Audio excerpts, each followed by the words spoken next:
What's popping, y'all? Back like we never left. BDA. I wasn't gonna do a review.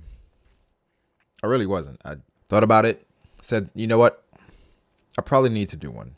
I probably need to be more consistent with these because a lot of people enjoy videos like this for me, and I enjoy making them. So I said, I got home, came straight to the computer to record. Yeah, I haven't typically I go into reactions from the chapter, but I haven't seen that many reactions from the chapter. A few people have commented on my channel saying, fuck you for reading the chapters early, and it was weird to me because I always read the chapters early. I guess because of everything that was going on with Shonen Jump, people felt that an initiative was supposed to occur in which nobody was supposed to read the scanlations. Fuck out of here. Honestly, if it happens so that the scanlations are coming out at the same time or the same day as the Viz, I'll wait for the Viz the same day. But 2 days later or a day later, I'm probably just going to read the scans and then, go from there. Of course, we do videos on the Viz every week, almost every week. So that really isn't a factor. So that is what it is.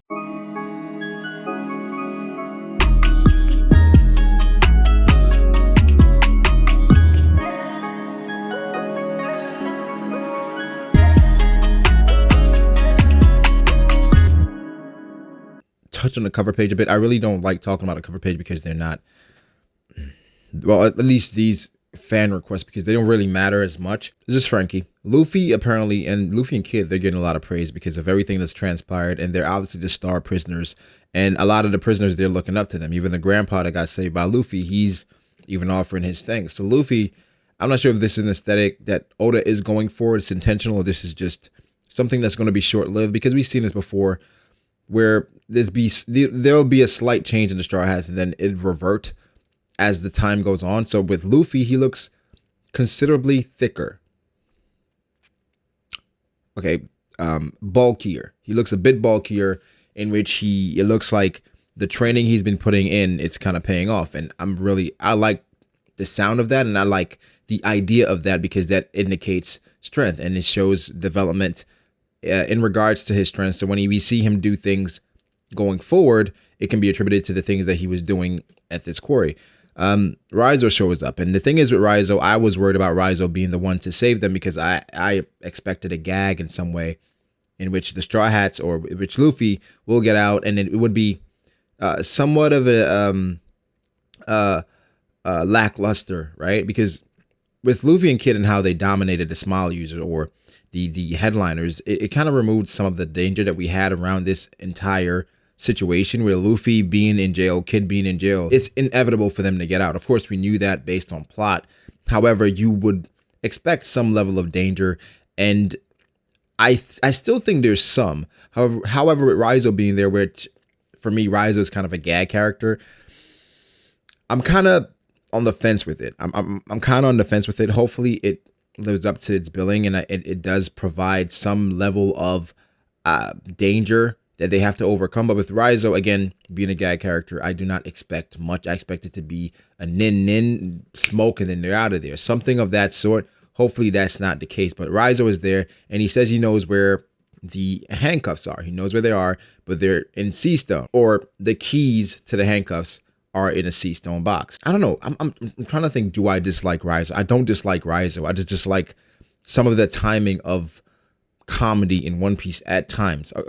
Don't get me wrong, I love the comedy in One Piece, but sometimes it feels misplaced. And I don't want Raizo to be in a situation in which it's a serious moment and Raizo comes in, nin, and then it kind of ruins the situation. An interesting character in all this was, at the quarry, was Caribou. And we saw Caribou a few chapters ago in which he showed up. As far as being on Wano, and we know Caribou got captured by X-Drake and was brought to Wano, and he's one of the few people that know actually about Shira Hoshi. So we're still waiting for that to kind of come to fruition. Maybe it's already been divulged, but because Caribou, he's already shown the type of person he is, right? He's already told Luffy, hey, you give me some Kibidango, I'll be your subordinate. So if they provided some level of security or anything to him, you would assume that he would have already told them about Shira Hoshi. I don't think he's told them as yet. I think he's saving that as his trump card for in the case that he's going to be executed, or if to kind of sway someone to his favor, saying, hey, I know something very important that I think you should know. And again, that's the type of person he is. He's a conniving person. he's trying to bribe Luffy, and Luffy can already see through him, in which you have to work for yourself, because what he saw was Luffy giving some of the guys, the older gentlemen, some vouchers to get food. And of course he's asking for it, because information that's key here that he mentions was that the handcuffs, they have been modified for them to work easier, because that was an area of contention for some of the community, in which they felt like sea stones don't matter anymore because of how Luffy and Kid were moving around while having the sea stone cuffs. And this kind of excuse me, this kind of confirms that they've been modified to make it a bit easier for some of the prisoners to move around. Now, Caribou is saying that it's even more difficult. It's even difficult for him to still move around. So that just shows the level of Kid and Luffy and how much they're above Caribou. We know Caribou doesn't bring much to the table as far as strength. He got overwhelmed pretty easily by Jinbei. He's gotten overwhelmed by a lot of people, other than fodder. Every time we've seen him match up with someone. So for Caribou, I do not expect a lot, but I expect him to be key here in this arc, because he's going to be probably the Caesar of this arc. Again, we haven't seen Caesar in a while. I hope Caesar comes to Wano. I don't expect him to, but it would be interesting if he got captured and brought to Wano, just because of Jack. And Jack, we know the power that he possesses with the gas and all that stuff. Maybe that would be an opportunity for Oda to introduce another character to deal with that. But Caribou, I foresee him playing the same role, because I think once Kid and Luffy leaves, he's leaving right along with them. So they give us some backstory, or a reminder as far as who Caribou is, and call him a super rookie. And it's interesting that Caribou's known as that, because compared to Luffy and his generation, he's not he's not as prominent. So going forward from that, I thought the most interesting part of the chapter is what happened after that, in which he asked Luffy if he's trying to break out, can he work with him? And Luffy said, yo, go try to the spiky guy. And Caribou basically gave and echoed the sentiments of the community in a way, and said his record isn't exactly that great. He challenged Big Mom, got his arm cut off by one of her subordinates. Then he tucked tail and ran away. And that's the idea that we all had in the community, that's probably what happened with Kid, because of what Brule said. So Japanese Box, when it came out, the translation was a lot different than what it is now. It basically implied that, I forgot what the fuck he said. However, it was different than what it was now, and it wasn't as clear as far as like what Kid did. I like the fact that Oda is using the story to kind of echo the sentiments of the community, not just obviously the YouTube, the YTAC. People still say that anymore, but of his audience, right? Because that's, as far as his audience knew, that's what happened. So for Oda, he was essentially saying, this is what you know, but this is what really happened, which was, I think, was perfect how he revealed it, because he used Caribou as a tool to deliver this message. Then he used the exact person who went through the situation, Kid, to respond. And Kid basically said, yeah, about those rumors, it's interesting as hell, because it's an obvious parallel here, and I've already started working on this video with Luffy and Kid, in which Luffy has gotten to the status that he has based on rumors and obviously some reputation. I would say it's kind of been embellished somewhat. His reputation supersedes him. So with Luffy, he's being regarded as the fifth Yonko. Luffy, at this point, cannot compete with the other Yonko. So his reputation kind of supersedes who he actually is. With Kid, his reputation does not do him justice. So it's a parallel there in which Oda is treading the line, and he's revealing it all very uniquely, but I think it's perfect how he's doing it. Kid comes and he says, yo, that's not what happened. He said that he injured one of her sweet commanders to get what he wanted. Of course, the sweet commander that comes to mind is Snack, or it could be Cracker. Cracker is the one that we saw with a scar. And that is what I was trying to communicate with some of the guys yesterday, that's saying we cannot downplay Kid because he's taken L's to a lot of strong characters. And based off of what we know now, he lost his arm to Shanks and his crew. He said in a battle versus Shanks, he lost his arm. Now, that's an interesting thing, because Shanks' crew is regarded as one of the nicest crews in the world, in the One Piece world, because of everything we saw with him and Luffy and how that transpired. But Shanks and whatever is going on, Shanks is one of the first crews that we saw to kill people. Of course, that was early in One Piece, but they killed people with no regard. Of course, Shanks, how he views the world is that if you're willing to raise your sword or raise your gun against him, you must be willing to risk your life. Or raise your gun or sword against anyone, you must be willing to risk your life. I don't think Kid is the person to not have that resolve. So I wouldn't be surprised if it was a situation in which it was a overwhelming defeat, and Kid said to take his arm as a token of him basically getting stronger. It was a vow in some way. Kid strikes me as that type of individual. So as far as who took his arm, that's hard to say, but I don't think it's, people were saying it was Rockstar that took his arm. If it ends up being Rockstar, that'd be fucking hilarious. I don't think it's fucking Rockstar that took his arm. Again, it's based on how you think it played out, and it's numerous theories floating around as far as like what people think happened. Regardless, I think it's interesting that Oda is deciding to reveal this information this way.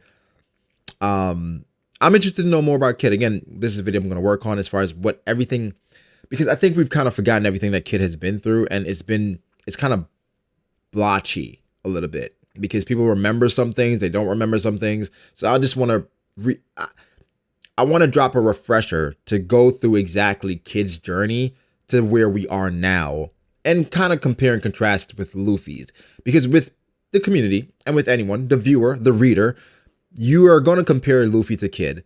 Naturally, you're going to say, well, Luffy's a lot more impressive than Kid. Look at what he's done. And of course, just because Luffy's doing something doesn't mean the others aren't. Kid has been involved with 3 Yonko so far. The only one that he hasn't been involved with is Blackbeard, which shows his ambition and his aspirations, in which that's his goal, the Yonko, and we saw more of it towards the end of this chapter. I've seen recently that people are saying I'm a Kid fanboy, or I'm riding for Kid, or I'm on Kid's D, and it's honestly, it's interesting because for certain characters, I feel like I have to defend them because of what's going on around in the community, and people, they draw narratives based on week to week things that they learn about the characters. So I expect before the translation, right? The translation said that it was vague, and people were saying useless Captain Kid. After now, it's confirmed that he heard a sweet commander, right? Well, this is based off the Japanese box translation. The Japanese box has been credible.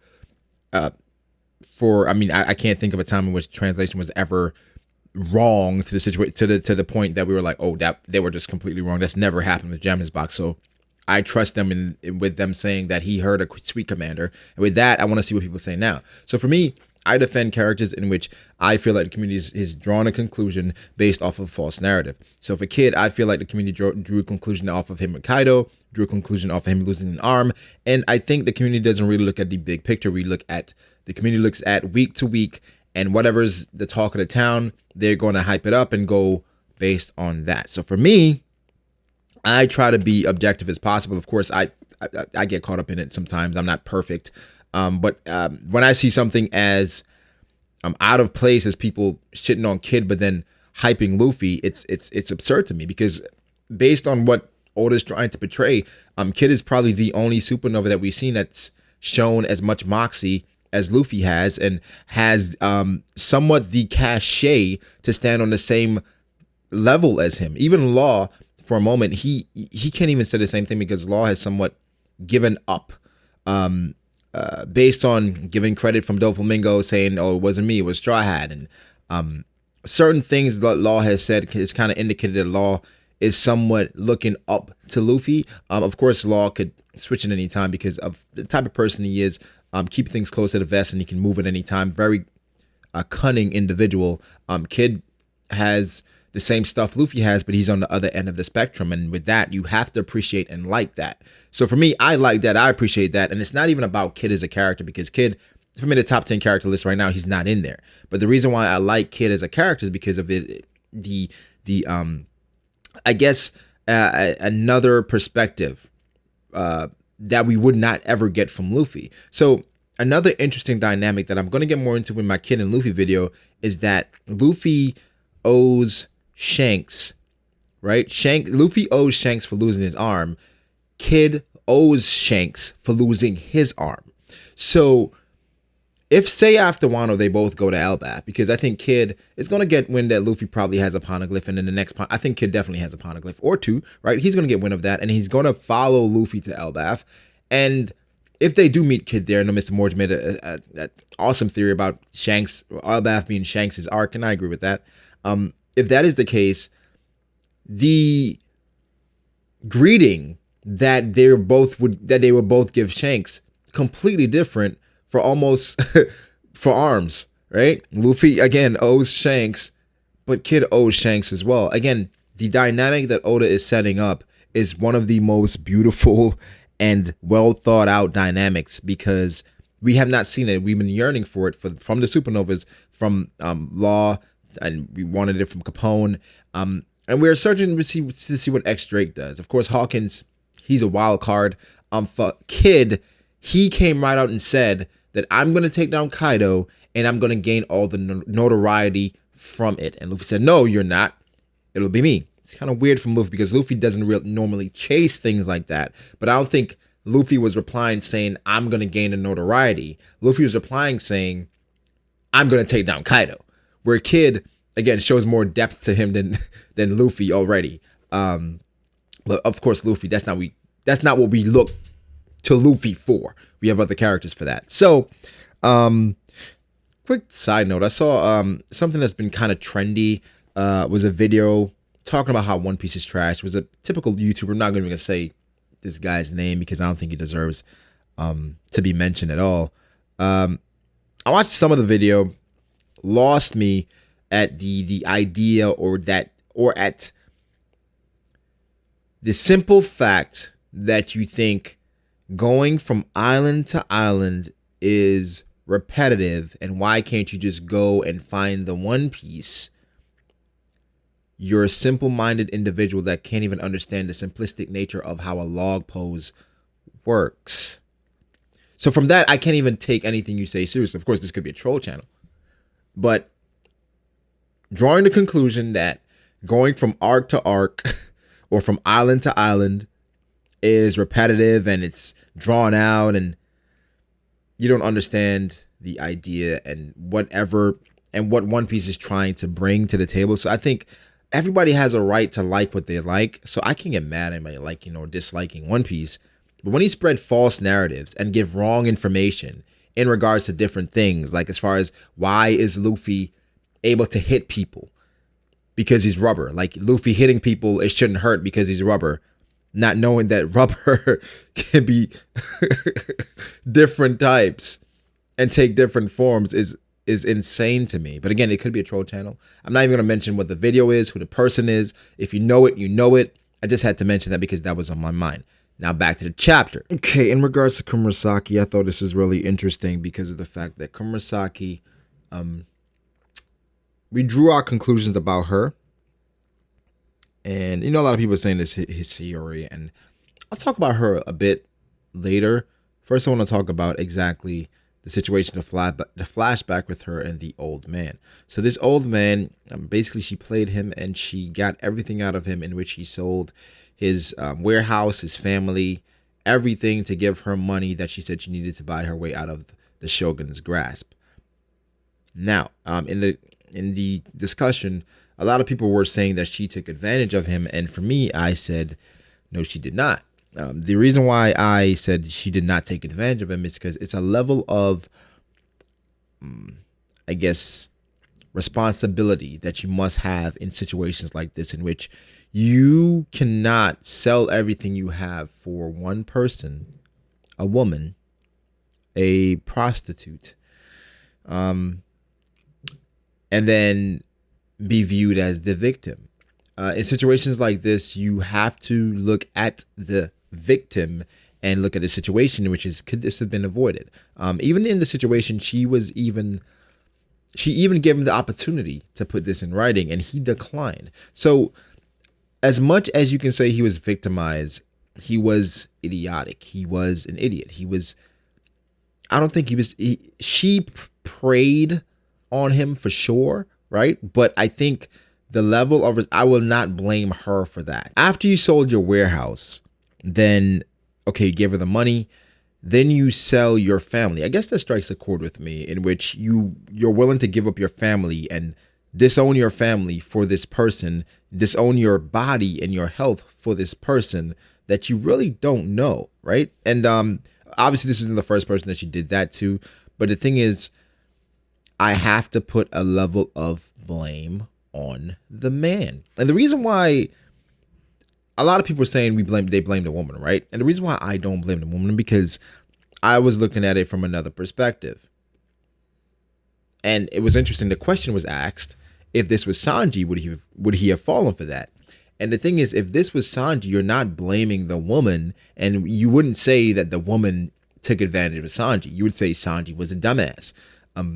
That's exactly what people say about Sanji in Whole Cake Island. No one talks about how putting preyed on Sanji's emotional distress at the time and used that against him and basically played with his emotions. That didn't matter at all. That never came up. I'm going to treat these old men,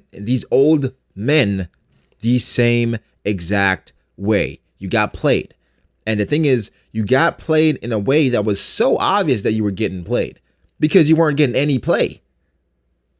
That makes sense. Another thing I found interesting was a guy that was protecting Komurasaki from these old gentlemen that were willing to kill her because they gave up their entire lives for her and gave up their entire lives for a dream or for her, essentially, right? His glaive, it was a two-sided glaive, and it was in the vein, reminded me of Whitebeard's. Of course, Whitebeard didn't have two blades. He had one. I'm sure this has a specific name, but I don't know exactly the name of it. And this made me think of, is that where Whitebeard probably had his weapon made? I'm willing to bet that Whitebeard had his weapon made in Wano. And we may get some information about that going forward in Wano as far as weapons being made and legendary weapons that were made in Wano. So that made me think of Whitebeard. The guy is fairly, I mean, you can't say he's that strong because he just basically took out some older gentlemen that were basically at their wits' end, had nothing to live for. Not sure how much fight they can put up anyway. So I guess he's moderately strong, appropriately strong. Komurasaki also has the personality of men or people that are poor. It doesn't matter to her. So then it definitely could be Hiyori in point.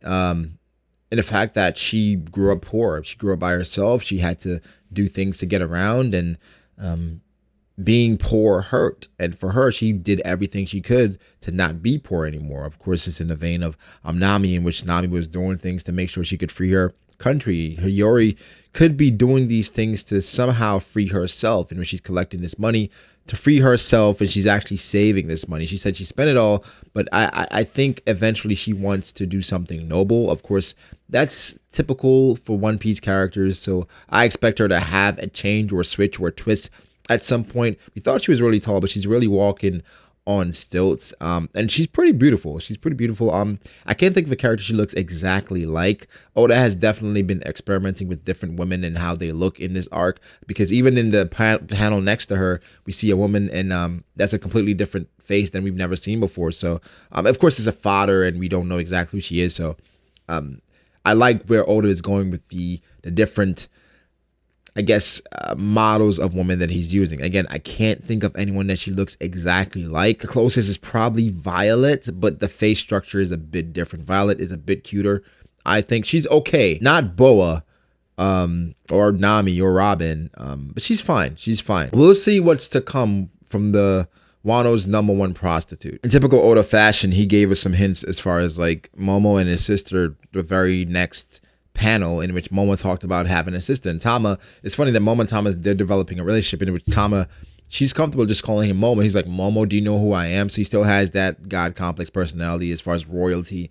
But he's like, yo, whatever. And he talked about his sister, saying that she would be 26 now. And of course, that's coming off of seeing the courtesan. It's like, okay, that's obviously Hiyori, right? I don't think it is. I think Oda's trying to throw us off. I think it's somebody that we're not going to expect. But I wouldn't be surprised if it actually is. Momo training is actually something that I like seeing. I like seeing characters train, because when things happen in the future, you can point back to that, say, hey, that's a reference point. That's what he was training, and it led to this. So I actually like seeing that. Momo also said that if she was alive, she would be a target of the Shogun. So I think it's interesting. The chapter was really very good, very well done. People are saying that Tama could be Momo's sister. I don't think that's the case. I would like that twist if somehow it was. Of course, Momo thinks that his sister would be 26, but what if his sister came through the same time loop that you did? She definitely wouldn't be 26 then. And he said he's heard people say that they saw his mother die, but not his sister. So he believes she's alive somewhere. indicates more than likely that she's alive somewhere. Overall, a very good chapter. I enjoyed it. I think it was 7.5 to 8 out of 10, especially after the translation change saying that kid hurt a sweet commander, got what he came for, and left, which definitely changes the narrative. People are saying that that's a knock against Big Mom because a lot of people have come in and they've taken whatever they wanted and they got out of there.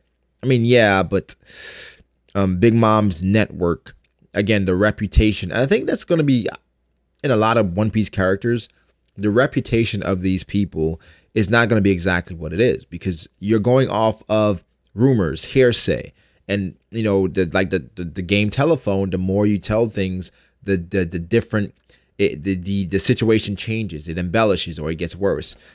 For instance, Michael Jordan. Michael Jordan gets taller every year. He gets faster every year. He scores. He's a better scorer every year. So the legend just grows. So we'll see what happens here. Again, 7.5 to 8 out of 10 for me. I really enjoyed it. Let me know what you thought. What do you think about the chapter? And do you think the courtesan Komurasaki is Hiyori? I'm sure it's obvious. It's painting that picture. I'm not quite ready to believe it yet. So give me your thoughts, like the video, subscribe to the channel if you have not for more content like this. And I'll catch you guys later.